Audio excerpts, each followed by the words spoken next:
Joko Widodo membentuk Satgas Pemberantasan Judi Online, Saudara. Menkominfo Budi Ari yang jadi Ketua Harian Bidang Pencegahan menyebut judi online dan pinjaman online ilegal ibarat adik kakak. Menkominfo Budi Aristiadi bilang, struktur Satgas Judi Online bentukan Presiden Jokowi terdiri dari Menko Polhukam sebagai Ketua Satgas, Menko PMK sebagai Wakil Ketua, Menkominfo sebagai Ketua Harian Bidang Pencegahan, dan Kapolri sebagai Ketua Harian Bidang Penindakan. Menanggapi temuan PPATK terkait kaitan judi online dan pinjaman online ilegal, Budi Ari bilang judi online dan pinjol ilegal bertalian ibarat adik kakak sekandung.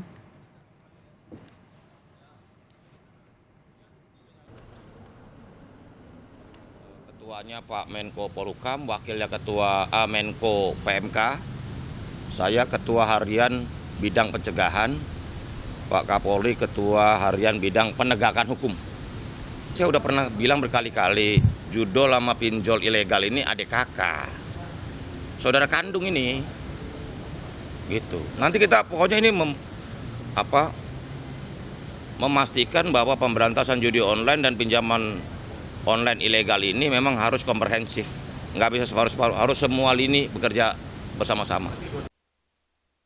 Menko PMK Muhadjir Effendi yang menjabat sebagai Wakil Ketua Satgas Judi Online mengusulkan agar korban judi online menjadi penerima bansos. Muhadjir beralasan judi online menimbulkan dampak kemiskinan dan psikososial bagi korbannya. Muhadjir juga bilang pemerintah punya tanggung jawab terhadap warga miskin termasuk yang diakibatkan judi online. Pemerintah pun sudah sering memberi advokasi korban judi online. Kemenko PMK nanti kalau memang sudah ditangani oleh Pak Menko Polhukam, kita membenahi dari sisi dampaknya aja. Seperti apa dampaknya, Pak? Dampaknya seperti apa? Ya termasuk banyak yang menjadi miskin baru, itu menjadi tanggung jawab kita, gitu, tanggung jawab dari Kemenko PMK.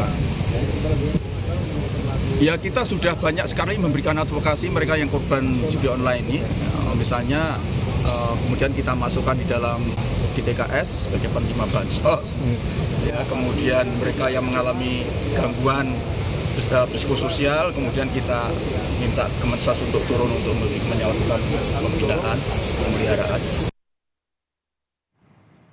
Dalam kunjungan kerja ke Pandeglang, Banten, Menteri Sosial Tri Risma hari ini merespons usulan korban judi online menjadi penerima bansos. Kata Risma, pemberian bansos untuk korban judi online berdasarkan data terpadu kesejahteraan sosial atau DTKS dan penerimanya masuk kategori keluarga miskin dan termasuk korban judi online. Ya kan harus ada datanya, kalau nggak ada datanya kan nggak bisa, kan seperti TPPO kami punya, ada yang kirim surat ke saya, dia katanya bekas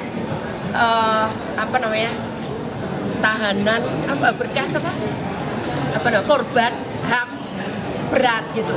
Ya sepanjang dia miskin ya iyalah dia berat, ya kan. Judi online sepanjang dia miskin ya dia berat, ya kan.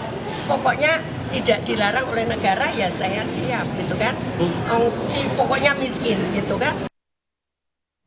Setelah kasus judi online dan dampaknya meluas, termasuk kasus Polwan membakar suaminya yang juga polisi karena dipicu judi online, kini muncul usulan korban judi online menjadi penerima bantuan sosial. Apakah korban judi online layak diberi bansos dengan alasan judi online membawa dampak kemiskinan? Sudah bergabung bersama kami di Kompas Petang, ada Deputi Bidang Koordinasi Peningkatan Kesejahteraan Sosial Kemenko PMK, Pak Nunung Nuryartono, dan pengamat sosial Mbak Devi Rahmawati. Selamat sore Pak Nunung, Mbak Devi. Selamat sore Mbak Cindy. Saya mau ke Pak Nunung dulu. Pak Nunung, sebenarnya penjelasannya seperti apa sih korban judi online mendapatkan bansos? Dari pemerintah seperti apa penjelasannya? Oke, terima kasih. Selamat sore pemirsa Kompas TV. Yang pertama, kami harus menjelaskan terlebih dahulu berkaitan dengan bagaimana nanti Satgas, karena ini berkaitan ya. Jadi di dalam pencegahan, di dalam Satgas ini tentu kita bisa melihat yang pertama kaitannya dengan aspek pencegahan, di mana tadi Menkominfo sudah menjelaskan, karena ini harus menutup situs-situs yang berkaitan dengan judi online.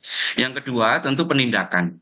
Penangkapan, menindak para pelaku yang dalam hal ini dikoordinasikan oleh Menko Polhukam. Dan yang tidak kalah pentingnya yang ketiga, maka Menko PMK menjadi wakil dari pengarah dari Satgas, yaitu rehabilitasi. Nah, siapa korban ini? Perlu kita jelaskan bahwa kalau kita melihat pelaku dari judi online, misalnya dalam satu keluarga bapaknya, maka siapa yang dimaksud korban? Yang dimaksud korban adalah keluarga, anaknya, istrinya. Nah, kalau bapaknya yang main judi online, ini jelas harus ditindak. Ya, jelas harus ditindak. Karena tentu tidak cukup, misalnya nanti dengan pengenaan pasal tipikor gitu ya, tipiring, tindak pidana ringan, tapi juga harus bisa menimbulkan efek jerah. Nah, sementara keluarga, anak istri, ini kan juga harus dilindungi, diberi bantuan. Kalau memang keluarga tadi masuk dalam kategori miskin, maka dan memenuhi kriteria, miskin dan memenuhi kriteria, maka keluarga tersebut berhak untuk menerima. Hal ini Kriterianya juga apa, Pak? sesuai dengan, kenapa? Kriterianya apa? Nah, jadi kan begini, kriterianya, saya merujuk dulu dari pasal 34 Undang-Undang Dasar 45 ya, bahwa fakir miskin dan anak terlantar itu dipelihara oleh negara. Konteksnya adalah kriterianya, tentu kalau keluarga miskin, jadi tidak terkecuali siapapun, kalau keluarga miskin, termasuk keluarga yang tadi orang tua atau ayahnya itu main judi online, dia masuk dalam kategori miskin, maka itu harus diberikan bantuan. Oke, saya mau ke Mbak Devi. Mbak Devi, berbekal fakir miskin dipelihara negara, tapi Mbak Devi melihatnya tepatkah korban judi online dapat bansos sebenarnya? Ya, pertama tentu ide ini sesuatu yang baik. Yang perlu kita cermati adalah metodenya. Artinya sepakat bahwa memang korban dari pelaku judi online yaitu keluarga atau pasangan itu tetap mendapatkan perhatian. Tapi ada hal yang misalnya menurut hemat saya perlu dipastikan dulu agar kebijakan ini juga mendapatkan dukungan seluruh masyarakat. Satu, persoalan ketepatan sasaran para penerima perlinsos gitu ya. Ini kan menjadi satu hal yang masih terus-menerus sebagian masyarakat mempertanyakan. Sekarang dengan kehadiran teknologi gitu ya, update terhadap siapa yang misalnya hari ini yang awalnya menerima bantuan kemudian tidak lagi menerima bantuan, lalu yang kedua yang harus menerima bantuan karena tiba-tiba kena PHK dan sebagainya, itu harus secara transparan agar kemudian kita tidak lagi menemukan di lapangan belum adanya kebijakan yang baru ini saja masyarakat masih merasa ada satu tidak tepat sasaran, kedua ada potensi penerimanya adalah orang-orang yang dianggap dekat dengan birokrasi yang mengatur data siapa yang berhak mendapatkan. Setelah itu, kalau kita ingin masuk ke usulan kebijakan ini, ada hal yang perlu kita perhatikan bahwa para pengguna atau pelaku judi online ini sebenarnya mereka masih bisa jadi terkena kecanduan. Kalau sudah kecanduan, hal yang juga menurut hemat saya perlu diperhatikan negara adalah membantu mereka keluar dari kecanduan terlebih dahulu, terlepas dari aspek hukum yang memang mereka harus hadapi.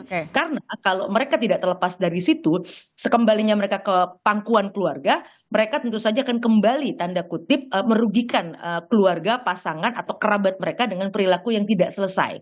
Oleh karenanya Satgas ini penting juga untuk melibatkan kampus, lembaga swadaya masyarakat untuk misalnya ada tim yang juga membantu assessment tadi. Oke, baik. Pak Nunung, tadi katanya kan kuncinya adalah memutus kecanduan. Apakah sebenarnya bansos ini cukup untuk memutus lingkaran kecanduan tadi? Tapi Pak Nunung jangan dijawab dulu, kita bahas lagi usai jeda. Tetap di Kompas Petang, Saudara.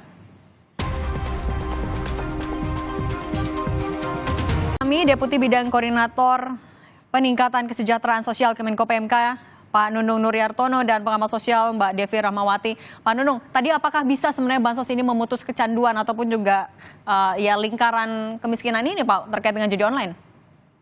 Oke, jadi saya kembali lagi bahwa kalau penyakit masyarakat judi, ada yang luring, ada yang online dengan kecanggihan sekarang ini, maka komprehensif di dalam penanganan mulai dari penindakan, pencegahan, pendidikan, dan rehabilitasi. Nah, pertanyaannya tentu kembali bahwa apakah dengan bansos bisa memutus rantai kemiskinan? Nah, perlu kami tekankan, pemerintah saat ini juga sangat fokus untuk bisa mengurangi angka kemiskinan secara signifikan, termasuk di dalamnya kemiskinan ekstrim. Oleh karenanya, upaya untuk bisa memberikan bantuan sosial kepada kelompok masyarakat miskin, ini betul-betul menjadi perhatian pemerintah. Nah, kalau kita lihat pelaku dari judi online, yang tentu ini akan ada sanksi pidananya, maka kita melihat bahwa juga banyak mayoritas pada masyarakat lapisan bawah. Nah, tentunya dengan usaha untuk kita bisa memberikan bantalan kebutuhan ekonomi, harapannya masyarakat ini kemudian bisa tidak mengharapkan dari perjudian. Tapi yang jauh lebih penting tadi adalah pencegahan situs-situs yang berkaitan dengan judi online harus betul-betul dihilangkan. Karena ini dampaknya cukup besar, Mbak. Jadi hasil dari perjudian ini tidak hanya keluarga yang menjadi korban, masyarakat, bahkan negara. Karena banyak juga hasil dari judi online itu kemudian ada pencucian uang, gitu ya. Dan ini sudah terbukti. Saya kira itu, Mbak. Oke, nah Mbak Devi, ini kan juga sebenarnya masih menuai kritik ya. Apakah jangan-jangan bansos bisa dinilai melanggengkan judi online juga di masyarakat? Nah, kalau Mbak Devi melihatnya gimana caranya agar pengawasannya tepat, kemudian juga pemberiannya tepat sasaran? Ya tadi artinya pertama kan tentu kekhawatiran masyarakat adalah satu, orang-orang yang kemudian memang terpikat dan bahkan sudah masuk kategori kecanduan yang itu harus di assessment oleh ahli, itu menyerahkan begitu saja tanggung jawab mereka terhadap keluarganya, itu satu.